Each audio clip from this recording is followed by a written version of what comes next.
We're live? Okay, good. So hey everybody, it's Roberto. So today I'm doing a live stream and there's a little bit of irony to this live stream vlog that I'm doing. And part of the irony is that it's a live stream about Facebook's new live streaming feature. So this is an open letter to Facebook. Facebook, I love you guys most of the time. And I think that everything you're trying to do with video is really cool, especially since I do a lot of stuff in the YouTube space and I'm getting more into like Meerkat and Periscope stuff as well. And I think that I understand what you're trying to do, being competitive in an online world where video is becoming a much bigger part of the experience. I get it. And I understand the importance of playing in that space. But I also think that you need to be philosophically consistent. And I don't feel like you're doing that for a couple of reasons. Now, mostly going on a live stream thing, I thought was so cool yesterday to be able to watch Gary Vee do his live stream yesterday and today in Facebook using the Facebook mentions is what I think you're calling it as far as the live stream. And I thought it was really cool. I thought it was a very similar experience to the Meerkat and Periscope experience. Here's the problem though. If I wanted to jump on board and be an early adopter, I'm not able to do that. And I think that it's unfair that celebrities like Ashton Kutcher or people with a large following, they're influencers like Gary Vee, get to do something with Facebook that the rest of us can't.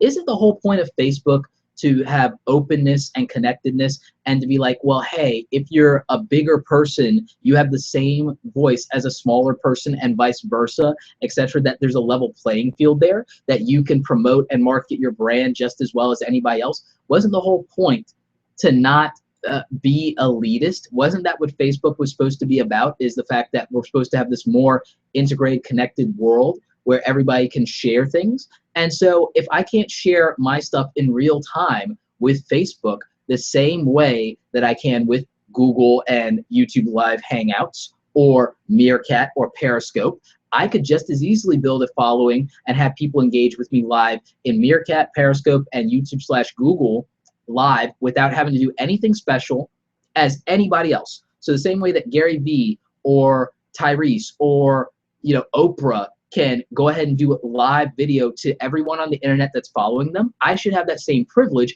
And with other platforms I do. So why is it with Facebook, the crown gem of social media in terms of promoting the concept of openness and a more connected, integrated world where everyone can and should share their story? Why is it that you're being elitist here?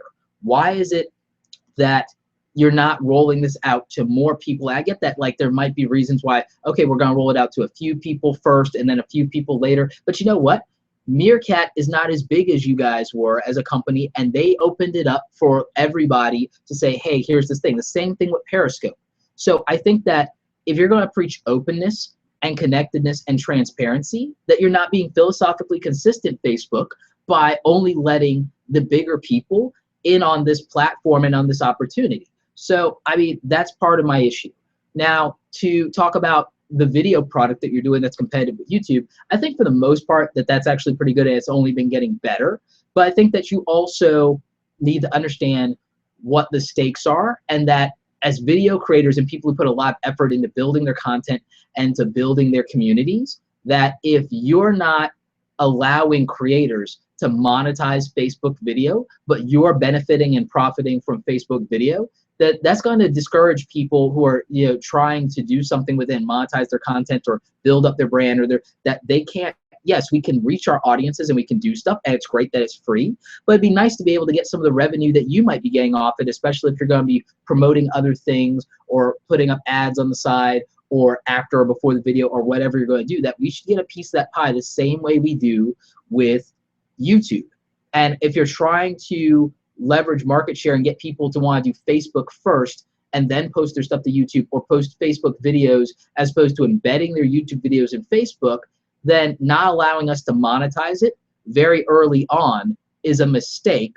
And I think you should pay attention to that, that's a part of what people who are doing video. Look, when we're doing video, we're not paying you for the access to promote ourselves and market video, but we are taking away time from whatever else we're doing. So the ability to monetize and recoup that is going to be important to us as creators. Then the same thing with the live streaming. The fact is that it's like you have this great feature, but now I'm here doing an open letter to you live on my YouTube channel and not in the Facebook platform because you didn't give me that opportunity by making it exclusive right now or for now to the higher end people, the Ashton Kutchers, the Gary Vees, the whoever. They can use this thing and I can only consume, I can't create with it. So how valuable is it if regular people can't use it to share their stories in real time, to report news in real time, to then if you're supposed to really get Facebook video going, having the live component open and accessible to everybody who has Facebook is the prominent and dominant way to do that, because otherwise we're just going to use the tools already available to us that let us all do that, which are Google Live Hangouts on Air, like this one, and Meerkat, and Periscope. More of us are on Facebook than we are in those platforms. So opening the live streaming up to us from the beginning would have been a great way to really promote it and to really push the envelope, but you didn't do that. And I have to question why, when you're like one of the biggest and most successful companies in the tech game, and you're supposed to understand social and understand our behavior and what we want more than anyone else, why you're letting these junior leaguers crush you in what's supposed to be your game. I really am struggling to understand that, because I mean, and I say this with all due respect, that if I'd been on the product or the marketing team, there's no way that I would have said, let's do a slow rollout and let's start with the people at the top. If we're going to do a slow rollout and do a beta, then it would have been inclusive of a lot more people. It would have been people at every level. So there's not that exclusivity of we only care about the people with the biggest range and biggest reach and biggest following to be early adopters to this. I would have wanted, you know, everybody from grandmas to celebrities to, you know, kids getting ready to graduate or sharing their summer vacation or whatever. I would have gotten as many diverse people in on this as I can from the beginning to market the value of it and the experience of it instead of starting from the top. And as a company that came out of nowhere and crushed the game when there were already people being successful at it, I would think that you guys would understand that. So I almost have to accuse you of forgetting where you came from. And I really hate doing that.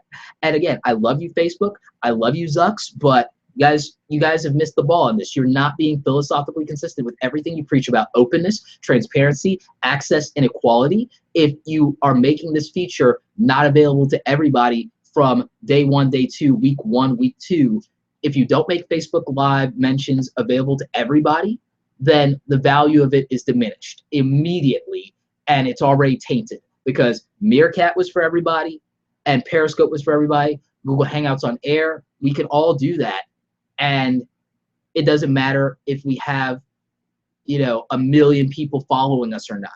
It doesn't matter if we're a big-time A-list celebrity or not. It doesn't matter if we're a thought leader or guru or not. We have access to those platforms and to share our story and what we care about. And the fact that you're not letting us do that from day one, in my mind, is a mistake.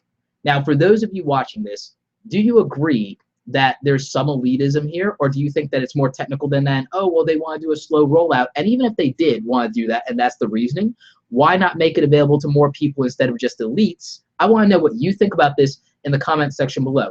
Is Facebook not being philosophically consistent? Have they forgotten where they came from? And are they catering now to elites and to advertisers instead of to all of us?